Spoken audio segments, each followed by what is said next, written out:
Hi guys, today I wanted to talk about my story of dealing with anxiety, panic disorder, panic attacks for the vast majority of my human existence.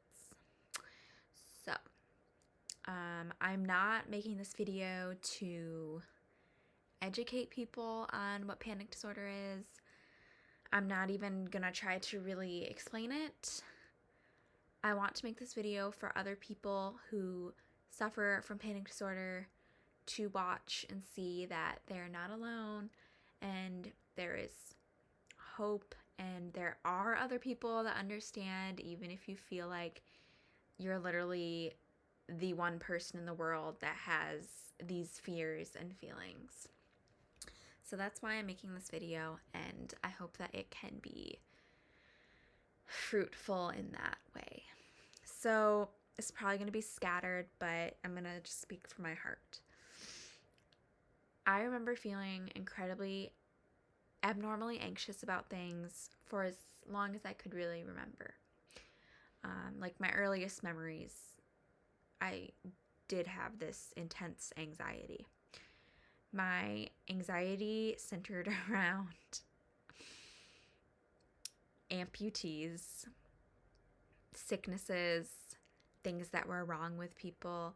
I remember my mom would watch this TV show called Dr. G Medical Examiner, which was a real life docu-series where this doctor would take in bodies from children to elderly of people who had died for no apparent reason, and she would open them up and try to determine their cause of death. And I remember watching this in the living room with my mom, and it really scared me. I shouldn't have been watching this show. It would make me so sick in my stomach that every time I watched it, or even walked in the living room and it was on, it would spark this deep fear in me where I would just go to the bathroom and throw up because it just rattled my nerves, my body so much. So that's just an example. I remember going to this agricultural thing, like a fair of sorts with my family, and we were driving on the dirt road in, and I remember looking out the window, and I was probably 5 or 6, and there was a 3-legged dog sprinting next to our vehicle, and I was filled with that same exact dread and fear and anxiety. And also, at that event, that dog was present just in the crowd wandering around, and I remember trying to really avoid the dog because he just sparked such a fear in me because he was missing a leg. And then I remember while I was avoiding the dog, I turned around and then there was a man in a wheelchair who was missing an arm, and it felt like a horror movie to me. And I remember in elementary school there was an older student that had one leg, and I remember sitting in a nook off the main hallway, and I heard him coming down the hallway because it was a specific noise with his prosthetic. But sometimes he would also not wear the prosthetic and he would walk without it, and it scared me in a way I can't even put into words. And I don't know why I had these fears, but I did, and they were very, very strong.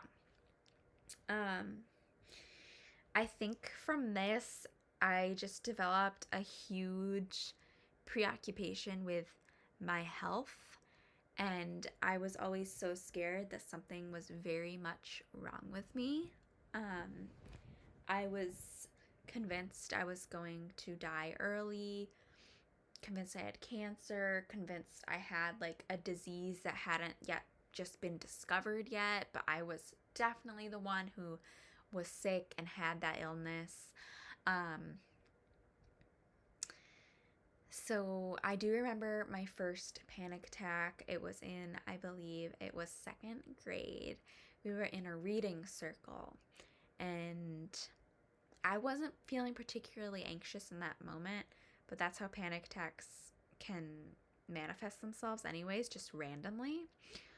So we're sitting in a reading circle, and I remember just this feeling like an eggshell breaking over my head, and like this wave of sensation covered my body, and I feel like the blood drained from my face, and I feel like I looked really pale, and my heart started racing. I just got really sick to my stomach, and I was just like so convinced that I was going to faint or pass out, or that something was really, really seriously wrong with me.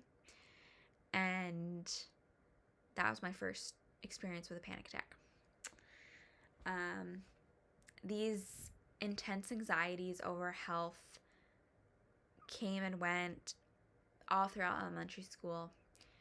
And then I remember my next major panic attack was in 6th grade on an auditorium stage, rehearsing a song with my whole 6th grade class for our graduation.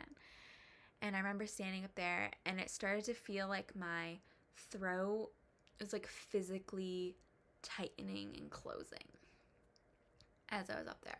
Like, it really felt like it was closing. And I was convinced I was not going to be able to breathe. And I ran off the stage and went into the hallway, and I like slammed my back against the wall and sat there, and I was like reaching out to people saying, I feel like I can't breathe. I really feel like I can't breathe. Like, can someone just stay with me? Because I was really afraid something was going to happen to me and I was going to die. So that was elementary school. From that day onward, panic attacks were just like this, because I was so scared by that moment in 6th grade. I thought about it all the time. I didn't know why I felt like I couldn't breathe. If you know anything about panic attacks, you know that just thinking about one or anticipating one or reflecting on one is enough to conjure the mind into having another panic attack. So it's kind of like a catch-22. You think about one even when you're in a calm state, and that's just enough to make you have one. And it's kind of like your mind becomes your worst enemy in that way. I didn't know what panic attacks were at this time. I had no idea. I didn't really know what anxiety was. All of these panic attacks, the general feelings of anxiety I had, further made me believe that something was seriously, seriously wrong with me. I was very scared. Also in elementary school, I would have random obsessions with diseases and conditions and be fully convinced that I had them. I remember visiting my aunt's house, and I pulled open a drawer. She had diabetes. So she had a pamphlet in one of the drawers about diabetes, and it just had some general symptoms that a person can have if they have diabetes. And I remember reading tingly hands and feet. And I promise you, from that day onward, I had tingly feet and hands for a few weeks. And I know that that was just a manifestation that my mind did, because I was so obsessed with that symptom. I've actually been tested for diabetes since then multiple times. I do not have diabetes. But the mind is capable of manifesting sensations and symptoms, and it's pretty crazy how powerful the mind is. I also remember feeling like I had breast cancer when I was like 11 or 10. It just became, that was a thing I decided to zone in on and obsess about and be really scared of. And I remember constantly just feeling myself for lumps. And, you know, if you look hard enough, if you think hard enough, concentrate hard enough on anything, you can conjure basically anything. If you're touching your skin a lot, you can probably start to feel like that sort of feels like a lump. Does it feel like the other side? No, they're different. Is one side better than the other? Is that abnormal? If you think too much, it can lead to all sorts of problems. regarding the breast cancer scare, I was just completely convinced I had it. I would lay in my bed literally at night, like a 10-year-old girl in elementary school, just sick to my stomach because I had, as far as I knew, I definitely had breast cancer. And I felt like the most courageous thing I ever did at that time was I woke my mom up. It was probably like 10 p.m. and I walked her to my room and I sat her on my bed and I told her, I'm really scared, but I really think that I have breast cancer. And I was like completely serious. And I felt like I was like admitting a secret and I didn't want to like scare her. But of course, she looked at me and was just like, Sadie, you do not have breast cancer. And looking back, no, I did not have breast cancer. But at the time, it just felt so incredibly real because that's all my mind thought about. I've also thought that I had like ALS. Like if anyone remembers the ice bucket challenge, I'm pretty sure it was to raise awareness for ALS and muscle diseases.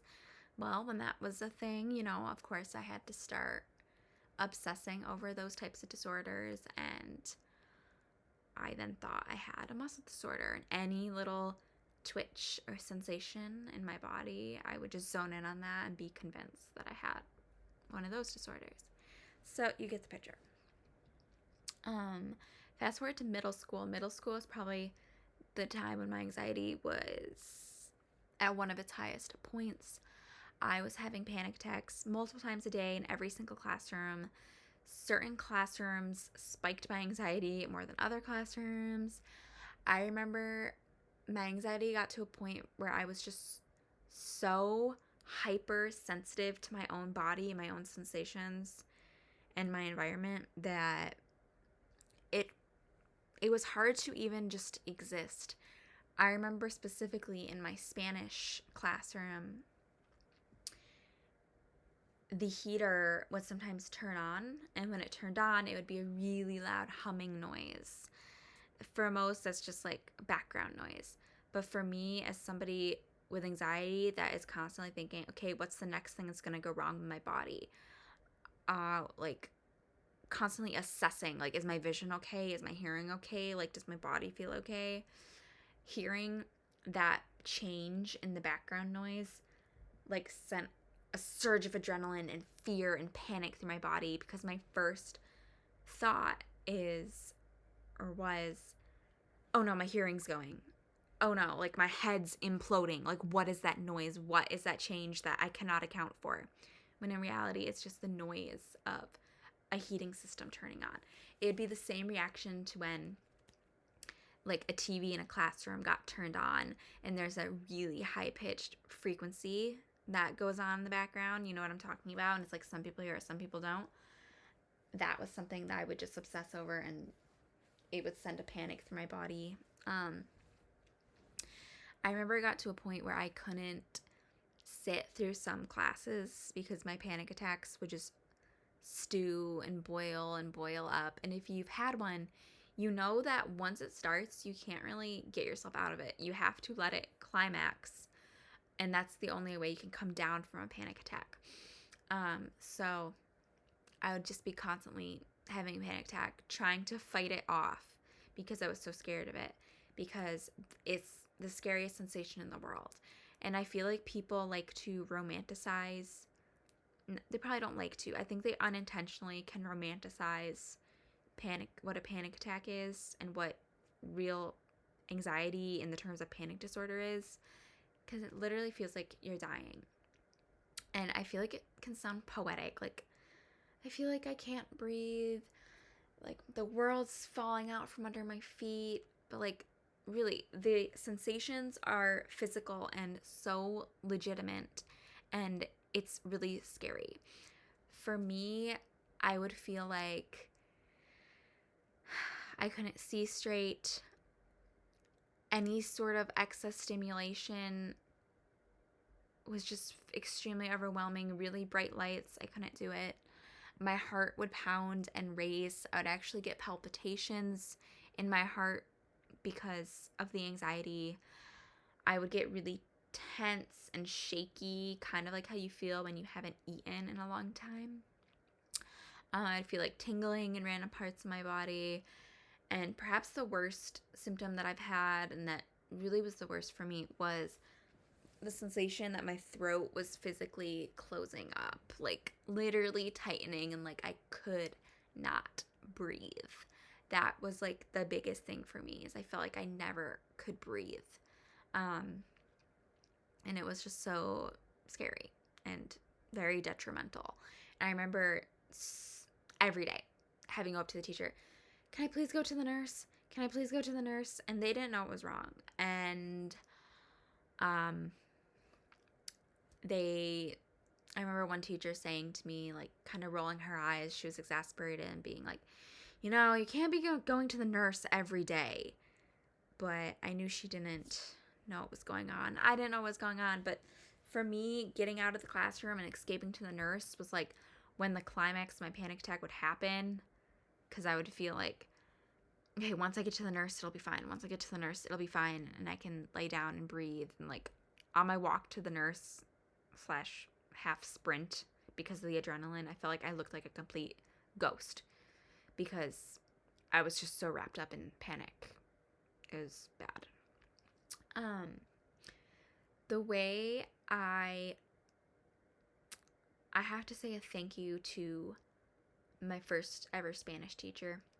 She also went to my church, and one Sunday afternoon we were rehearsing for a play that we were doing, and I started to have a panic attack on the stage during rehearsal.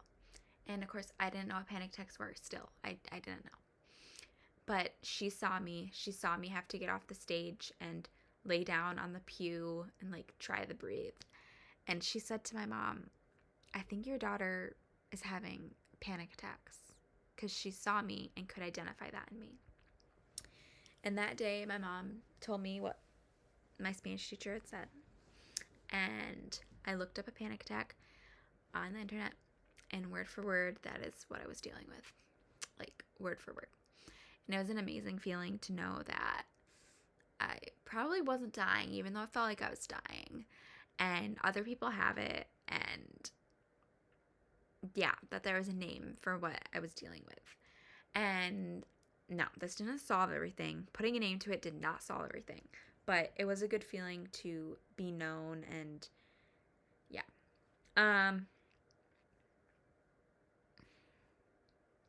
Panic attacks from middle school onwards basically took over my life. It basically took everything I loved in a way away from me. I used to do horseback riding lessons, and I used to never get panic attacks while riding a horse. But one day I had a panic attack while riding a horse, and from then on, panic attack every single time on the horse. Because like I said earlier, that's how the panic disordered mind works. You associate certain situations with panic attack, and it often just creates a trigger, and every time your body's in that situation or environment, the panic attack will start. The worst my anxiety ever got was actually during this gap year program that I did after high school. I was living on my own for the first time, and I was driving places myself. I don't think those were factors into why I got so bad, but one night I was visiting home where I grew up, and on my long drive there, I had a panic attack. This was the first panic attack I had had in maybe a year or two. Randomly, growing up, I would have bouts of no panic attacks. A few years of calm and peace. And then out of nowhere, they would normally come back, and they'd be back for years. So this was probably the scariest panic attack I've ever had in my whole life. I was driving home. It was nighttime. I remember the song I was listening to.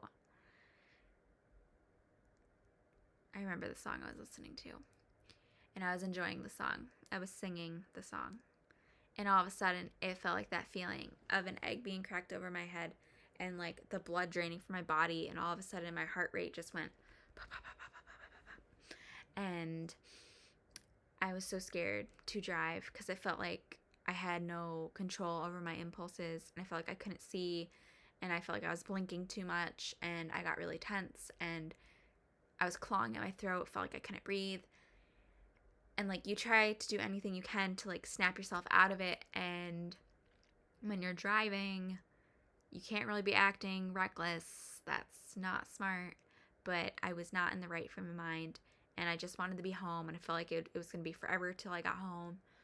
And it was really, really, really scary. And I hadn't had a panic attack in such a long time that it was very easy for me to think to myself, but what if this isn't a panic attack? What if this really is the big one?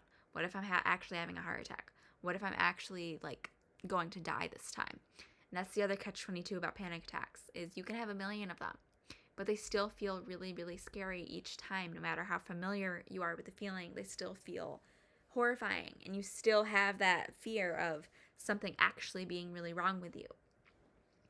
I remember getting home and racing inside, and my legs felt like they were just going to give out from under me. And I literally like sat on the couch, a 19-year-old, and took my father's hand and like brought it to my face and was just like resting my head in his hand.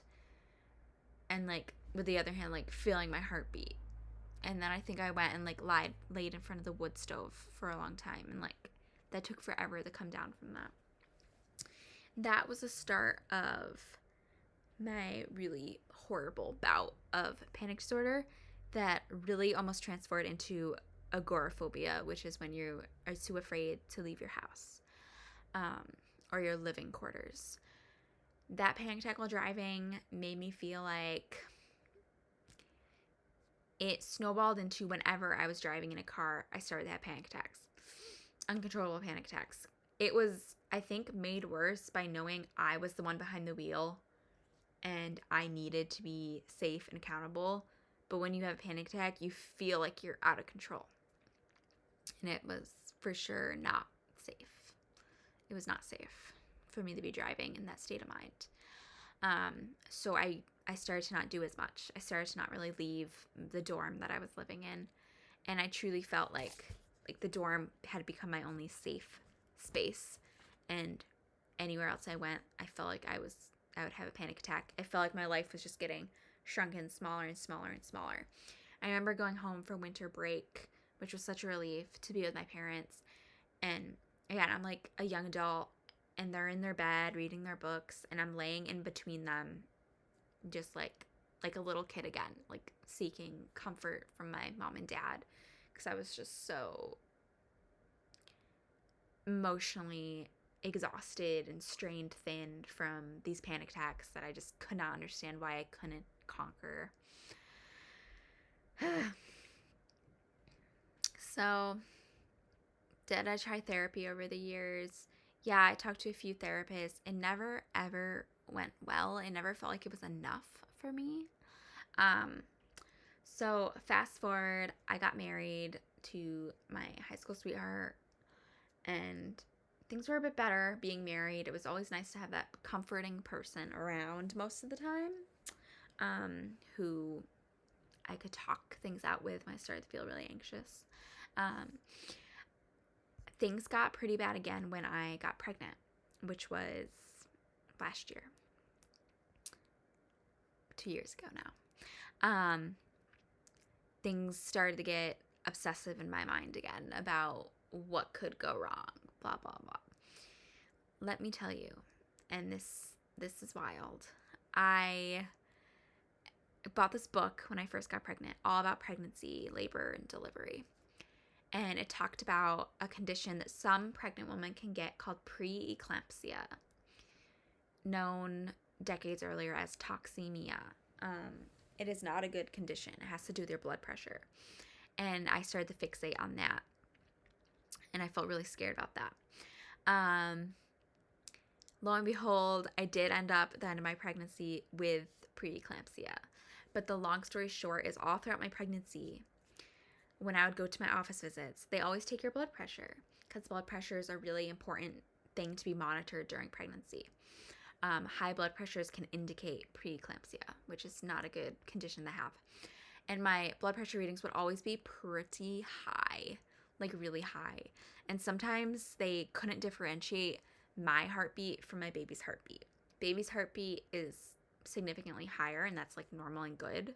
But my heartbeat was always so high that it was like almost indistinguishable from my baby's, which wasn't good. So basically my whole pregnancy was this battle of the doctoral staff not knowing, does she just have really bad anxiety that's making her blood pressure spike? Or does she have this like really dangerous condition that might have to have us deliver her baby early? We don't know which it is. It was crazy. It was really, really, really stressful. It's important for me to note that going into my pregnancy, I had just suffered 2 major losses in my life. If you have anxiety, you know that you might be somebody who is always preparing for the worst. You might think of the worst possible outcome. You might play out really negative, horrible scenarios in your head, even though you know they probably will never happen. Well, 2 things did happen to me that I never in a million years thought would happen. My husband and I's first puppy, he was a year old. We took him to get neutered. An hour after we dropped him off at the vet called and said he made it through surgery, but he died. His heart stopped beating during the surgery, right at the end of the surgery. And it came back shortly, but then his heart stopped again and we couldn't save him. That broke me. Our first dog felt like a son to me, and it was very heartbreaking. And then less than a year later, I got a phone call from my sister and it was like 8 p.m. at night. I knew something was wrong, and she told me my dad was gone, and he had a heart attack and just was gone. Very healthy man, no warnings of that whatsoever, and he was gone. So those 2 situations, specifically the one with my dad, kickstarted all of this again for me. Like, do I have a heart problem? Like, oh my gosh, like, you can imagine. So during my pregnancy, I was dealing with a lot of anxiety, but this was a major turning point for me because it wasn't just me anymore. I had a baby in my belly. And my health affects my baby's health. People will tell you panic attacks won't hurt you. You're going to be fine. They're not going to hurt you. It feels like you're dying, but you're fine. They're not going to hurt you. Yeah, you're not going to die from a single panic attack. But what I have learned is that they can hurt you in a way. 20 years of sustained panic is not healthy. We know that stress is not healthy. You know, there's a million articles saying that stress will take 10 years off your life. And what is anxiety but stress? I feel like they're so similar. And for my body to be in such a frequently, constantly flight or fight, stressed out state, that's not healthy. And it was affecting my baby. It was affecting my pregnancy. Yeah. And I was sent for extra monitoring one day during my pregnancy, and I was just beside myself. I was freaking out. So nervous that they were going to find something wrong with me or the baby. The midwife came back in and says, looks me in the eyes, you have a lot of anxiety. Yes, I know that. She then shared her story with anxiety and how she started taking medication for it and how she wishes she had done it so much sooner. It meant a lot to me that she shared that with me because I feel like doctoral staff usually aren't very personal, or I feel like maybe they aren't allowed to be personal with their patients, but she was vulnerable with me. And I agreed to start taking a antidepressant that also helps with panic attacks towards the end of my pregnancy. I was worried that it would affect my baby taking medication, but for me, I came to terms that the possible benefit was so much greater than possible risks that could have happened. And honestly, it was amazing. It was amazing. It took me about 2 weeks on the medication, and I truly have not. I haven't had a panic attack since I've been on medication. I've dealt with anxiety literally from like ages 5 to 25, and now I always joke with my husband that I'm like zenned out. Like I'm just zen. I have never smoked anything in my life. I do not use marijuana. I'd say I'm pretty straight edge in a way. I will have a few alcoholic beverages now and again, but again, I didn't like to drink because that was another trigger for my anxiety. I was a naturalist. I used to be super earthy crunchy, and that's one of the reasons I never wanted to take any medication for anxiety. I wanted to just power through it. I also felt like over 2 decades it became part of my identity. It became part of who I was.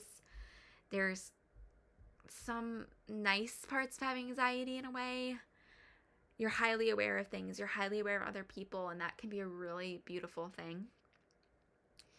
But long-term, sustained, it's so defeating and exhausting. So now I take an antidepressant every day. Wow, I can't believe I didn't do it sooner. I can drive. I can go on long drives and not have panic attacks. I'm actually way more productive around my house, which I didn't expect to be a benefit from taking an antidepressant, but I really feel like it is. I don't dread doing the dishes when they pile up. I don't dread a pile of laundry. I do not obsess over things anymore like I did. Like, I don't understand how an antidepressant can help your brain regulate itself, but it did for me. And it's really amazing for me to be like, oh, this is how most people go about their day? Wow, this is nice. I can get used to this. So needless to say, I'm very thankful that that midwife spoke to me and I started taking a medication. So if you're somebody that's going through anxiety and panic attacks and it feels really alienating, just know that there are people out there that understand you. I would always feel like I would open up and share about this and people would act like they knew what I was talking about, but I could tell they didn't. Not to the extent that I had it. So there are other people like you, but your story is just going to be just as unique as you are. Nobody's anxiety symptoms are the same. I feel like everybody experiences a panic attack differently. And there are different things that can help everybody. Prayer, stretching, deep breathing, medication, talking to somebody, reading a book about anxiety. There's some great ones. So yeah. I hope that was enlightening for somebody who might be going through something else, through something similar. And thanks for listening. Okay, have a good night.